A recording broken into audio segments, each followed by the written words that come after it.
রাজ্য সরকার বিজেপিকে জায়গা দিবে, কিন্তু আপনাকে আমাকে দেবে না। আজকে যদি আমরা দুটো প্রতিনিধি রাজ্য আমরা যদি এমএলএ তৈরি করতে পারি, তারা জানে যে আগামীতে 2টা এমএলএ তৈরি করার রাস্তা এটা তৈরি করে দিবে। পঞ্চায়েত ভোটে আমরা করিয়েছি, আমরা দেখেছি, লোকসভা ভোটে আমরা দেখিনি। ফলে আমরা এই বার্তাগুলো এই জন্য করে দিচ্ছি যে আমাদের কাছে পরিষ্কার একটা মেসেজ থাকবে রাজ্য সরকারে। দিদি বলে দিয়েছেন ওয়াকফ নিয়ে লড়লে আমার থেকে বড় শত্রু নেই। দিদি আমরা তো আপনাকে আমাদের ভেবেছিলাম যে আপনারা আমাদেরকে প্রতিনিধিত্ব করছেন।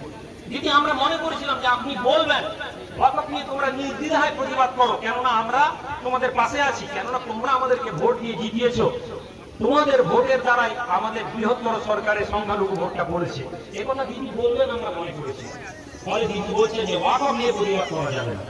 আমরা প্রতিবাদ আজকে ওয়াকফ নিয়ে শুরুও করি, কিন্তু ওয়াকফের ইস্যু নিয়ে বলি যে দিদি যদি আমাদেরকে শত্রু মনে করে, কেন ওয়াকফ এমন একটি প্রপার্টি যা দিদির বলায় দাদার বলায় অথবা মোদিজির বলায় নয়, ওয়াকফ নিয়ে আমাদের লড়াই ছিল, আছে এবং আগামীতেও থাকবে। আমাদের প্রপার্টি কি কাজে লাগে? বুদ্ধিজীবী, ওই যে বললাম 4টা মাথায় টুপি পরা লোক বলবে ওয়াকফের প্রপার্টি কি কাজে লাগে, আমাদের কি কাজে লাগে জানা দরকার নেই। আমার ঘরে 100 বিঘা জমি পড়ে আছে, আমার হাজার হাজার বিঘা যেমন দেবত্ব সম্পত্তি পড়ে আছে, তার কোনো হিসাব কেউ নেয়নি, তেমনি আমার 100 বিঘা জমি দিয়ে হিসাব কাউকে আমি দেওয়ার প্রয়োজন মনে করি না।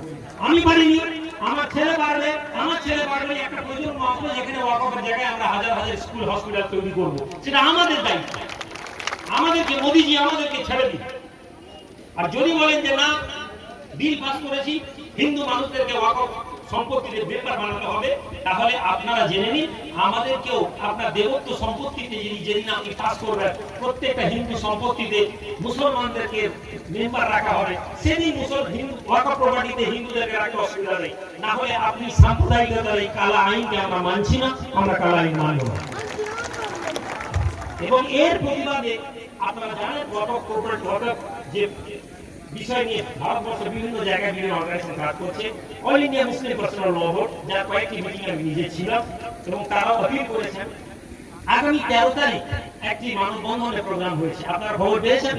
আমি চিঠিতে আমার কনসেন্টমেন্ট আছে, আমি বলেছি একেবারে শান্তশিষ্টভাবে জুমার নামাজে পুরো হ্যান্ড টু হ্যান্ড ধরে প্রতিবাদ করুন। এই যে বললাম, দেখুন ক্ষমতা শুধু চেঁচানোতে নেই, গাধার উচ্চস্বর উচ্চ, খালি চেঁচালে হবে না, চেঁচানোর প্রয়োজন আছে, কিন্তু শুধু চেঁচিয়ে হয় না, অর্গানাইজ হয়।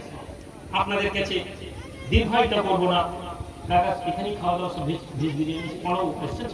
ঠিক আছে, আমি আপনাদের সকলকে ধন্যবাদ। জিজ্ঞাসা ঠিক আছে, আমি আপনাদের সকলকে ধন্যবাদ জানাই।